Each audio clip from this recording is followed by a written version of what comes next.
It was a show of tradition and ceremony in Rome today, but Pope Francis also used his installation to connect with the people. The new pontiff spoke about protecting the environment and asked people packed into St. Peter's Square to take care of one another. Paul Johnson has more on Pope Francis's first Mass. It is one of the world's most majestic rituals.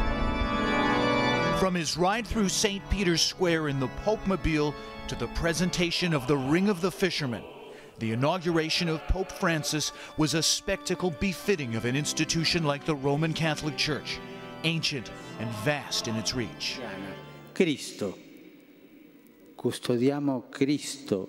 In his homily, he spoke of the responsibility that the powerful have to care for the weak and less fortunate, a continuation of the theme he struck last week after his election, that this papacy will be of and for the people and the poor. Among the hundreds of foreign dignitaries present, Canada was represented by Governor-General David JOHNSTON. Catholicism has been a part of Canadian history, going back to the first European settlers, and such a fundamental part and so much a part of making the inclusive, pluralistic country that we have. Vatican officials say at least 150,000 people turned out in St. Peter's Square and the surrounding streets this morning. Among them, Massimo COPPA, barefoot and wearing a cloak made of potato sacks. Like the new Pope, he shares a devotion to St. Francis Assisi, and Pope Francis's emphasis on humility and service to the poor is something he takes literally.